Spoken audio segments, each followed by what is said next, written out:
Oke, kali ini kita akan membahas misteri kematian Elisa Lam di Hotel Cecil Los Angeles. Peristiwa ini terjadi di tahun 2013 tanggal 19 Februari. Jadi di sebuah hotel yang memiliki sejarah kelam di pusat kota Los Angeles, mayat seorang perempuan ditemukan di dalam tangki air di atap hotel. Peristiwa ini dimulai pada tanggal 19 Februari 2013 ketika para penghuni hotel di pusat kota Los Angeles tersebut mengajukan komplain kepada pengurus hotel mengenai aliran air yang terlalu kecil.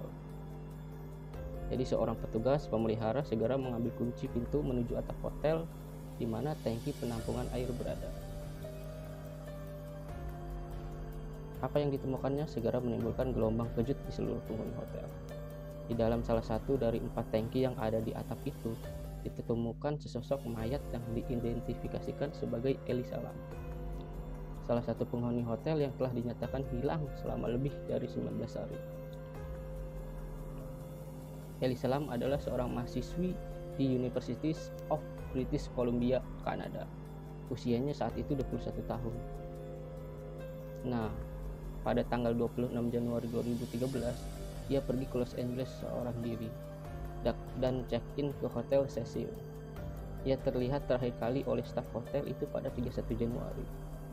Pada tanggal 13 Februari, kepolisian Los Angeles merilis sebuah rekaman CCTV lift hotel untuk meminta bantuan masyarakat yang mungkin melihat Elisa. Ada 2 hal yang menjadi misteri utama dalam kasus ini. Yang pertama adalah apa yang sedang dilakukan Elisa Lam di dalam lift yang terekam oleh CCTV.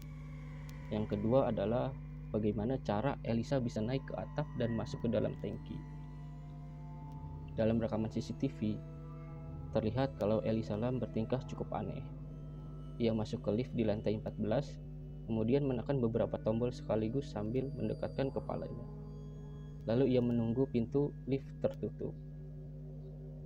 Pintu lift tidak kunjung tertutup, jadi Elisa memeriksa keluar dengan cara yang tidak biasa. Setelah memastikan tidak ada yang aneh, ia kembali masuk ke lift. Berdiri sebentar, lalu merapat ke sudut lift, seakan-akan sedang bersembunyi dari seseorang. Lalu ia keluar lift lagi, melihat ke kiri dan ke kanan, sambil masuk kembali ke dalam lift dan menekan ulang-ulang tombol lift. Setelah itu, ia kembali keluar di sebelah kiri lift. Ia menggerak-gerakkan tangan seperti sedang menari atau berenang. Lalu ia pergi dan pintu lift pun tertutup. Apa yang sedang terjadi pada Elisa Lam di dalam lift tersebut? Mengapa ia bertindak begitu aneh? Lalu bagaimana ia bisa berada di dalam tangki? Bagaimana caranya ia naik ke atap tangki yang terkunci? Jika Elisa Lam dibunuh, maka lokasi dan kondisi yang menyertai penemuan mayatnya menunjukkan kalau pembunuhan ini adalah sebuah kejahatan yang sempurna. Menurut pihak kepolisian, mereka memiliki lebih dari 100 jam rekaman CCTV di dalam hotel tersebut. Namun polisi memutuskan hanya merilis rekaman di dalam lift untuk mempermudah warga yang mengenali Elisa Lam.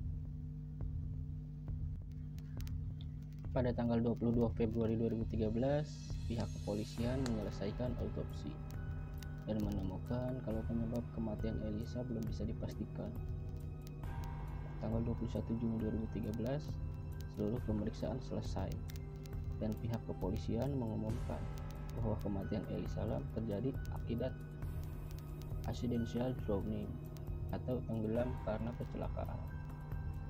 Pemeriksaan ini juga menemukan kalau Elisa menderita penyakit bipolar disorder, yakni penyakit mental yang berhubungan dengan perubahan mood yang terlalu drastis, yang bisa jadi kontribusi terhadap kecelakaan ini. Pihak kepolisian tidak mengelaborasi lebih lanjut. Jadi tidak ada aksi kejahatan sempurna seperti yang diperkirakan banyak orang. Pengumuman ini tentunya membuat keluarga Elisa cukup kecewa, karena tidak ada keterangan bagaimana Elisa bisa sampai ke atap. Apakah pihak kepolisian benar-benar telah menyelesaikan kasus ini, ataukah ada kemungkinan lain? Sebelum kita berspekulasi yang aneh-aneh, kita perlu menyadari satu hal. Kasus ini tidak akan bisa dipecahkan hanya dengan melihat beberapa foto dan rekaman serta membaca beberapa cuplikan berita.